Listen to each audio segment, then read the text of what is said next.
Hello, everybody. Welcome back to another episode of Finding That Next Gear. I have Nicole Donnelly here yet again on my other podcast. Nicole, thanks for joining. Thank you, Bo. I'm so excited to talk to you again. I had so much fun the last time we talked, so I was just like, let me come back on your other show so we can talk some more. So No, I'm no, delighted. that's awesome. I appreciate it, and we have to feel like we've really connected on entrepreneurship. So super pumped to have you on here because part of my goal is demystifying entrepreneurship and really kind of showing people what it's really like because it's not all billion-dollar exits and yachts. There's blood, sweat, and tears, stress, continuous anxiety, and just a bunch of stuff that goes on with starting and launching a company. But nevertheless, thanks for coming on. Really appreciate it. Um, Yeah. Kind of prior to jumping into the meat and potatoes here, maybe you can tell us a little bit about you and what you do and your marketing and consulting company. Yeah, absolutely. So we work primarily with manufacturers, small manufacturers, and our mission really goal is to help these small manufacturers really attract more buyers and improve their online presence. So, a lot of these manufacturers just have some really old school ways of how they've traditionally done sales and marketing. Sure. And so we're really like, let's help you, this little David, we're going to help you fight the Goliaths. We're going to help you find new customers. And to do that, we're going to just create this awesome digital self-serve experience for you online where you're attracting new buyers through content marketing, through e-commerce, and really letting all of these customers see how awesome you are. So that's what we do every day. And so we bring HubSpot to our clients if they need a new CRM to help them really be able to have a good process for building those customer relationships. We also do website design through HubSpot, and then we do content marketing as well. So we'll build out all the infrastructure, video marketing, blogging, and all of that. So that's what we do. That's what we love. And we love just shining a bright light on our clients and all the great work they're doing. So No, I love that. I love the David and Goliath reference, and I feel like kind of that's what how my company's positioned in our charter as well. So I find that quite interesting. And so why do you do what you do? Have you always had a passion for marketing and HubSpot consulting, manufacturing companies? Why are you in this industry? Is this passion project, or hey, I saw a business opportunity, I wanted to jump on it?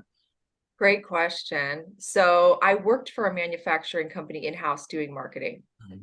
and was able to literally build their marketing infrastructure from nothing. And it was so incredibly rewarding to see that transformation. And so it dawned on me, I was like, I would love to do this for other companies and be able to help them have a greater impact.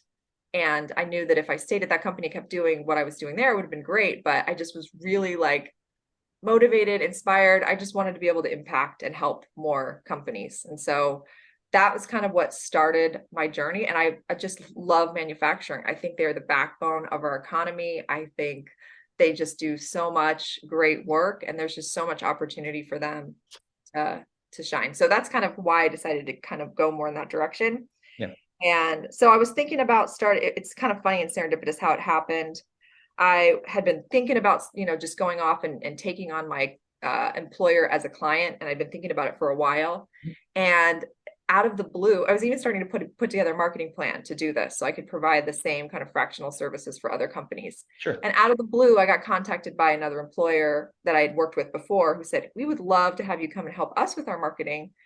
And I said, oh my gosh, if this isn't a sign, what is? And Sure. so I decided to just take the leap. I had two clients starting out, and it, obviously had product market fit right away Right. from the gate. So, and it was great because, my business model was just ongoing month to month, revenue. So from that perspective, it was kind of an easier leap for me than if I was building out a new SaaS product or, that kind Sure. of a thing. No, So that's a it great was, transition, and you don't often hear that. At least I don't. For me personally, I jumped out of corporate America, had zero prospects, zero idea what I was really doing, and it took like 8 months to get my first customer and first paycheck, and it was painful. But so kudos to you for kind of opening yourself up and then finding an opportunity, another opportunity, and being able to kind of, I guess, really mitigate the risk that can be associated with entrepreneurship like quickly. So that's super cool. yeah. I think I've been really fortunate, but then as I look back, I realized I had built those relationships over time, those relationships of trust, right, over all those years prior to starting.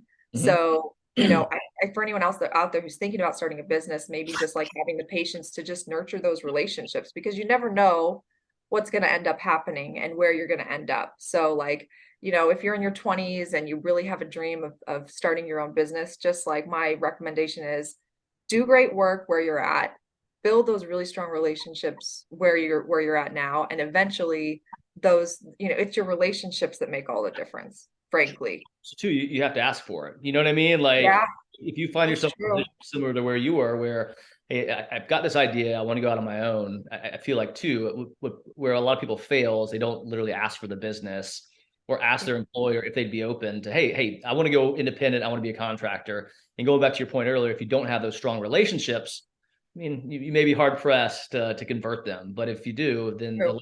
could increase. But if you don't take the shot, you'll never score. I think it's a Wayne Gretzky I quote. love that. That's true. All they can do is say no, right? All they can do Yeah, is say or fire you, which would be the flip. no. But again, if you have But a yeah. strong relationship, most would be open to that. Well, how long Yeah. have you been an entrepreneur? Oh my goodness. I'm going on my 3-year anniversary in February, which is crazy to think about. Oh my gosh, what a whirlwind. I started my business a month before COVID. So yeah, it's been It's almost 3 years. COVID. I mean, right? Like, Yeah. And it's interesting because I find every year I've had to pivot a little bit and like kind of like move in a different direction a little bit just based on what the needs are in the market and what I'm hearing from my customers. And I actually love that. I've realized I love the like constant refining and tweaking the services and product. I would be so bored if it just stayed the same. So anyway, it's been a really fun journey to kind of like figure out and just kind of continually refine what it is that we're offering and doing. So that's awesome, and I can relate as well on that front. Where the mundane drives me crazy. I do like having to pivot and be in this fluid state, but also too, I feel like it increases anxiety and can be a bit yes. times. But It to me, that is kind of the joy of entrepreneurship. And as I mentioned a few moments ago, if you can make it through COVID, you can make it through anything. But part of that is I think perseverance, being able to persevere, but also being flexible and open to seeing market opportunities. Right? I mean, if you're doing this one thing and it's not working, it was working, it stops. It's time to pivot and or look for other revenue streams, so you're not finding yourself in a bit of a situation. absolutely. Completely agree. Awesome. So when you started the company, you mentioned that you were kind of employed and you wanted to go independent. But what was your actual situation there, right? I mean, you're married, you have kids. Like, is it stressful jumping out, or Oof. you prepared mentally and all the different ways? Was I prepared mentally? I don't know if you could ever be fully prepared Right. mentally for entrepreneurship. I would say the steps that I took, I probably took the most conservative route, frankly, than most people do when it comes to starting a business, right? So that's what worked for me. Like, I think knowing who I am and my personality, like, that's what it needed to be somewhat safe in order for me to take the leap, right? How? And Like, my husband had like a very comfortable job. So from that perspective, I didn't have to worry about health insurance.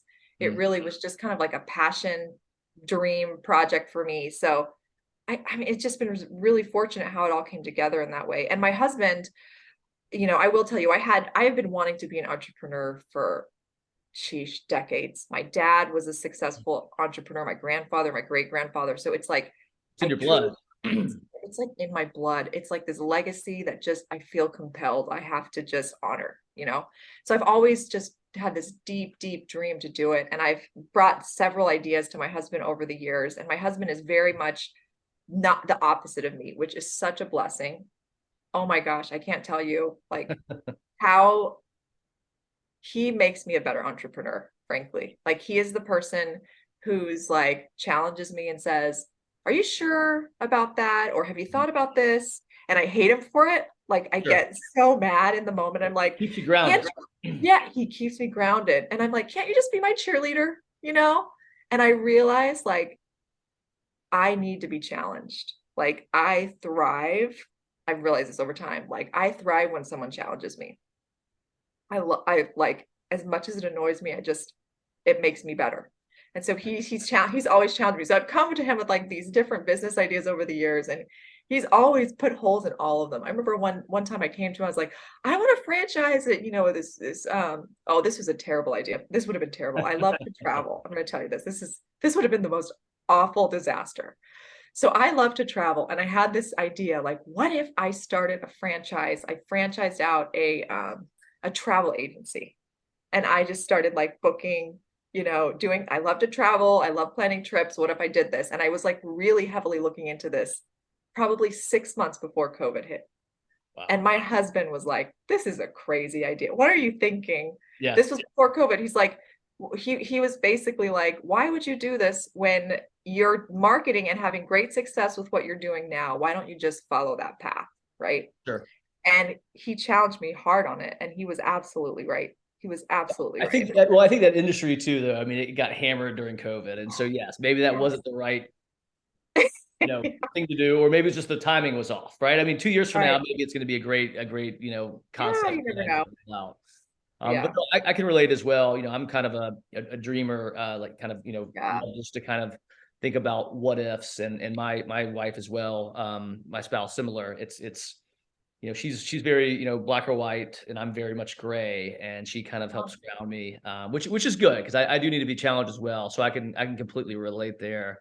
yeah. And I think too, it's when starting a company, it's important that you are transparent, you are open, you are vocal with your spouse, because it can be a bit tricky sometimes when you're navigating the highs and the lows of entrepreneurship, and candidly also the uncertainty. I think that's a lot of time the biggest, especially like during times like COVID, potential recession, like what's going to happen, But the flip side is, you work for corporate America, and it's the same thing. The uncertainty is there because you don't know if you're going to be laid off or not. So that's It's what, at so least that's true. what I tell myself.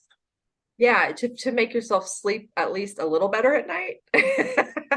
Yeah, no, you're right. I think you do have to embrace the uncertainty. I have learned that that's one of the biggest learnings I've had since starting this is that you can't count on anything. No, There's like nothing that you can really count on, and you have to get comfortable in that. You have to get comfortable with that that uncomfortable feeling. uncomfortable. Yes, Yeah. Oh man. Long week. it takes You a have to get while. It you have takes a to get while. comfortable with it.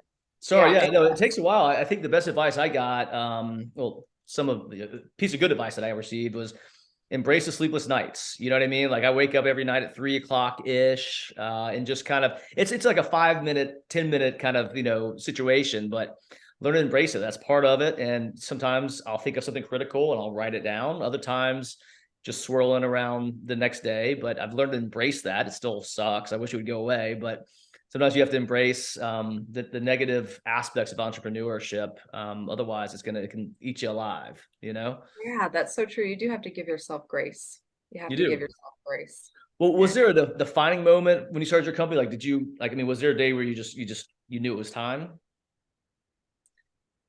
when I got that phone call from my previous employer, I knew. I was like, it's time to do this. Excellent, because And you already had the one line so now. I had to approach my existing employer, and that was hard. That was hard conversation. Like I was worried. Like, well, what if they said no? What if they said no, we don't want this. We're not going to be supportive. Then, that would have been a lot harder of a journey for me. But Sure. they were gracious enough to say yes. But yeah, that was it for me. That was the sign. And man, I've never looked back. Yeah, Every day has been just incredible. Like I wake up every day with incredible gratitude, frankly, just that's great. incredible gratitude. Like, how lucky is it that we get to do what we love? We get to have such a great impact on the people that work with us and our clients. And I mean, people live their whole lives, Bo, and they don't have sometimes that experience. And I just wake up every day in deep gratitude, as challenging as it is, deep gratitude that I feel like I'm living really true to what That's it great. is that I'm called and meant to do, you know? Well, you've So, and I inspired think me. that's I need to bring gratitude back into my life, because I definitely do agree, though. I mean, I sought out to do this. This was kind of my journey, and what I really wanted to do, what I wanted to do since I was 16. But it is easy sometimes to kind of lose that gratitude. And this year was the first year. I'll round the sixth year in April of 23. But this was the first year I actually like felt like an employee of my own company, and that's been a bit of a weird dynamic. And I can't I can't put Oh, my finger on why. And so I'm trying to kind of get myself out of kind of that rut, and remember the gratitude, remember that I'm doing what I love. Because sometimes you can forget about it and get caught up in the weeds and just the busyness, which is what we do. But in that vein, is there been in this 3 years, has there been a time where you thought about hanging it up, or has it just been green yes. lights and this is your No. journey and this was you're meant to do? Rainbows? No. I will tell you, it was probably like maybe 4 months ago. I had to walk away from a client, and it was becoming a pretty toxic situation for me and my team. Just speaking frankly. Yeah, Um, and the and this client was actually the client that approached me at the yeah, beginning to come and do work for them.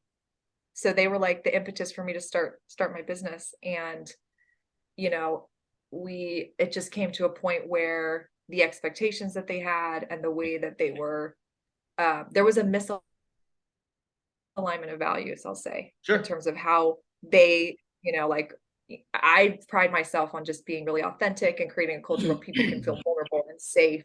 And there's not like micromanagement happening, and the team feels free to, and when you're in a service business like I am, there has to be a mutual respect where like you're hiring us to provide expertise and advice and recommendations. And at some point, if you're not willing to, be open to our recommendations, like it's not serving either of us. Oh, And so it got to a really, really like painful point where I just had to step up and be like, I can't put my team in the situation where they're not being respected or trusted to do the work sure. that they do so well.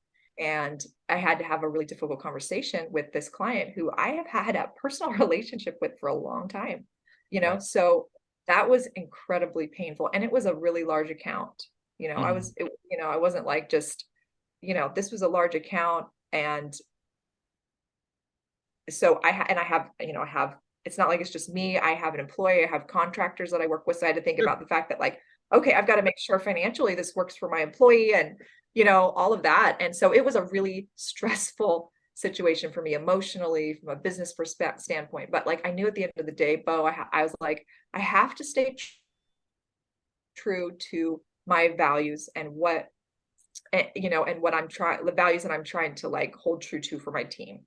And so Yeah. I knew that it was like, I knew it was the right decision, hands down, but it was still really, really difficult. And I remember having intense feelings of regret after I walked away from that account and for like a week. I was like, what have I done? Why have I like I just felt so like this feeling of like, oh, I've just been so disloyal to this, Sure. client who's been so great to me. But anyway, so there was a point where I was like, this is just too much. Is it really worth it for me to continue? Just this is just the stress of it and everything. I Sure. really did think long and hard about it. I was like, maybe it's just not worth it. Maybe I should just like hang it up and just be a stay-at-home mom and you know Yeah. No, take I've been there. I've care got and do my home projects. But yeah, no, no, I've got a similar story where the first client that I ever brought on was the first client that I ever fired. And, it's interesting. the old 80/20 rule where I think, they were 20% of our revenue at the time, but they literally took up 80% of the time. So needy. And we outgrew them. Yes. And that's okay. And I felt the same kind of anxiety and like, oh, I've created a gap. And, when you're kind of fighting for survival, it's you think every single business that you're working with is important, and sometimes they're not, right? I mean, this one just literally sucked the life You're directly out of me so personally true. and out of my team. And I wish I fired them way faster, honestly. So I can totally relate. And I think that's, something important for the budding entrepreneurs out there is it's okay to fire customers, and not all business is good business. You are so right about that. And I think you hit a good point is you have to think about time. Time is our most valuable asset, more than money, more than anything else. And Yeah. the older I get, the longer I'm in business, the more I realize like time is it. And you're right. Like if you're working with a client who's like literally sucking all of the time out of you and your team so that you as a business owner aren't able to focus on some of those Yeah. like higher level things that you need to be doing to drive the business forward, you have to like realize that that is more valuable. That time is more valuable than the money, and the time for your team. So I completely agree with you. And the energy levels. But Yeah. so shifting gears, so what do you think the number one trait is for entrepreneurs that find success versus those that don't? Ooh, this is a cool question. I would say resourcefulness. Resourcefulness. I think, yeah, I think that to be successful, you have to be resourceful. You have to be able to be nimble, to like come up with solutions in scrappy situations when you're dealing with a lot of constraints. You have to be flexible, and that all comes back to resourcefulness. I love it. You have to put your, like, if there's something that you don't know, you have this, you got to figure it out. How are you going to figure it out? Are you going to learn it? You're going to find someone who's going to help you do it. And so I think it's like the ability to just be flexible enough and nimble enough to like, and resourceful enough to say, like, here's the problem, here's the constraint. How am I going to get creative here and figure this out? And I think to me, like, that's what's worked for me, is, just trying to like be as resourceful as possible, dealing, because there's constraints in every business. Sure. Identifying what those constraints are and figuring out, okay, how can I come up with a creative solution to this constraint, and being resourceful. And man, isn't it so fun? It's such a cool challenge. No, I think that's a great response, and I totally agree. I mean, especially when you're an SMB and you're typically on a shoestring budget, and you can't Yeah. afford just to buy all the software that you need. You've got to do the due diligence, the research on like, and I've even made the decision like, okay, I need this software, I want this software, but that's more of like an aspirational, like 3 to 5 years down. Yep. I need to start here. We'll master Exactly. this. Once we grow out of this, we'll move to the next. So I think resourcefulness is an awesome response. So if you could go back, prior to starting 3 years ago and give yourself one piece of advice, what would that piece of advice be? Ooh, that would be find your tribe, because entrepreneurship is a lonely journey. It's Yes. lonely. I would say that was okay. I was surprised by two things when I started my business that I was not expecting. I wasn't expecting it to be lonely.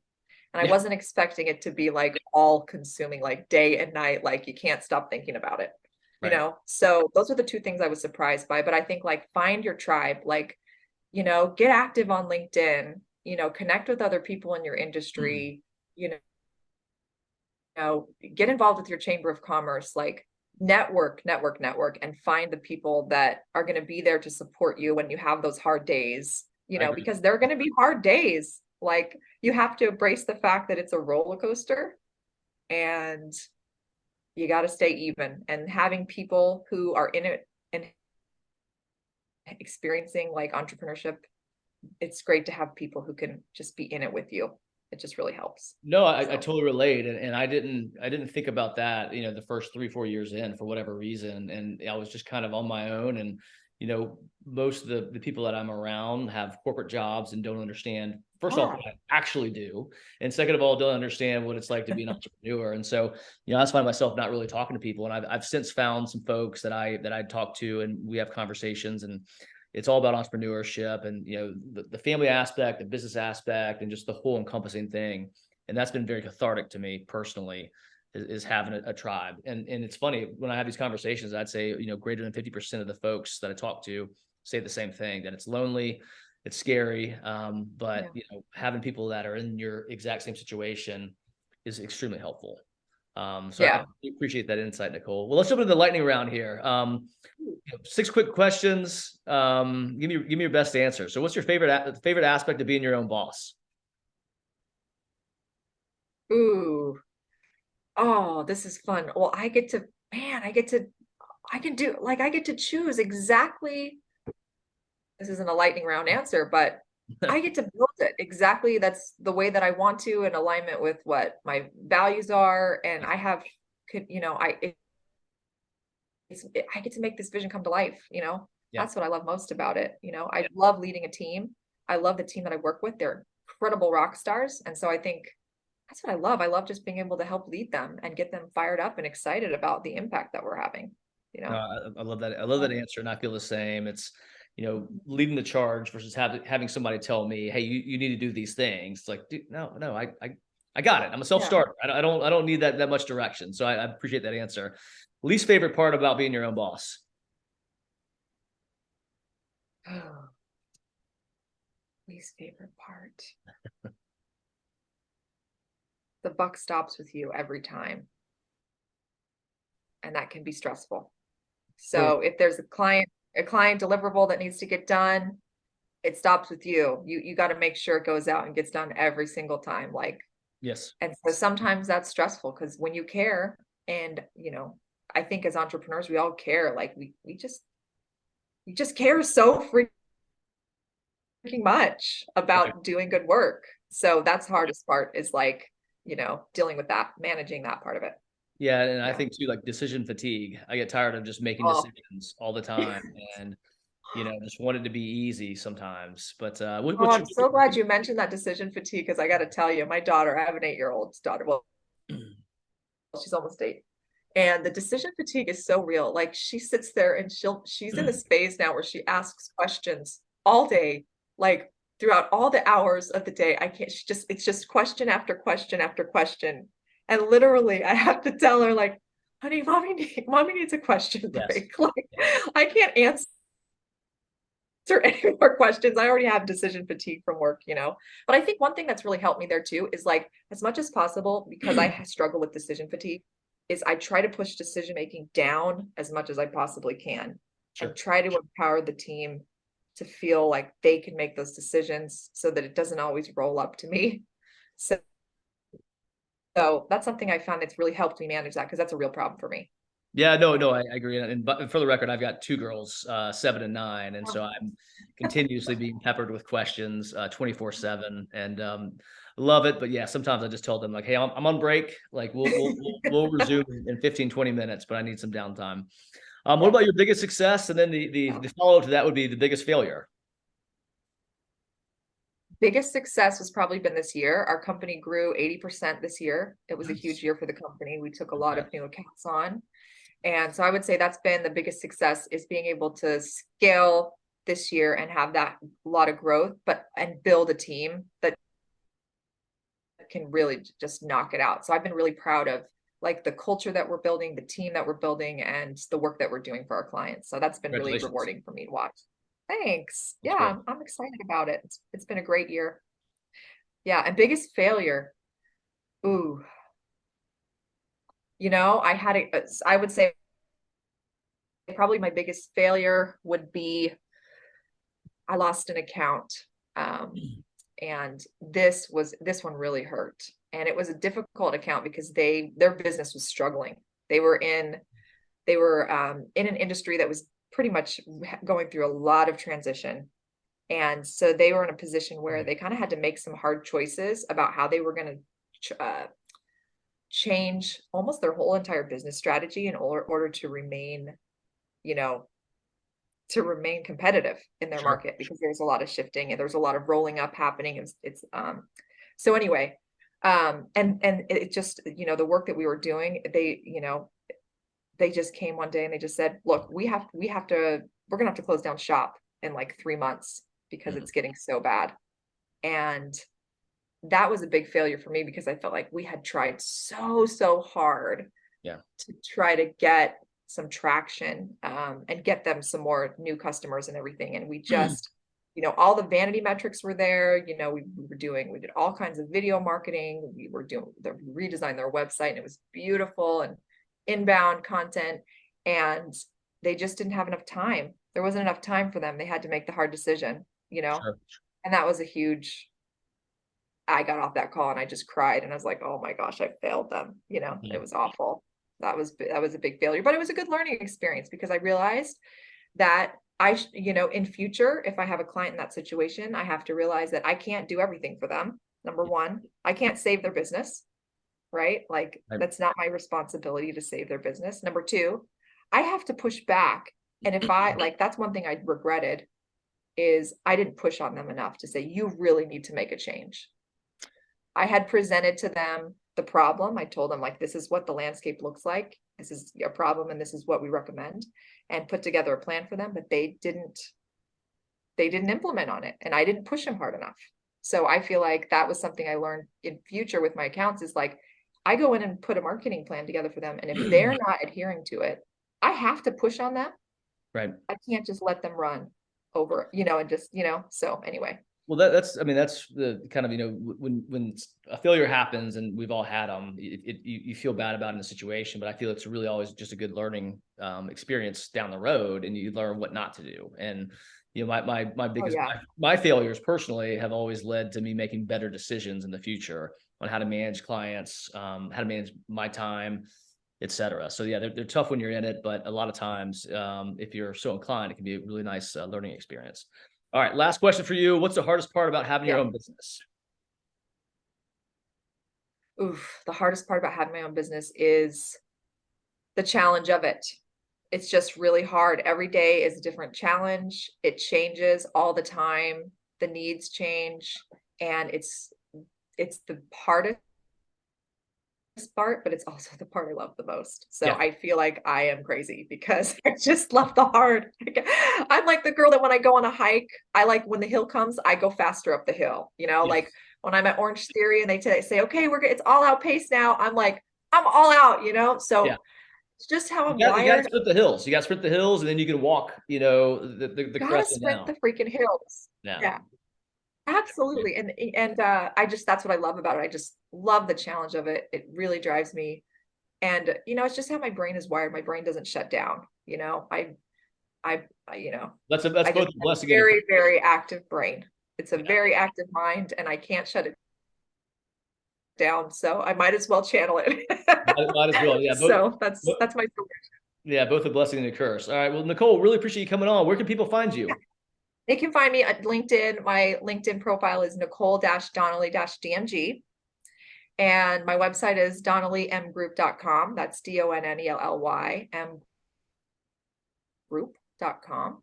And yeah, that's how you can find me. Yeah. Awesome. Well, cool. Hey, I really appreciate your time today. Love the insights. Love what you shared on the lightning round, as well as kind of the getting deep part. And thanks for your time. Always a pleasure talking to you, You, Nicole. Bo. Really Yeah. appreciate it. Appreciate it. Thank you. All right. You take care. All right. Bye.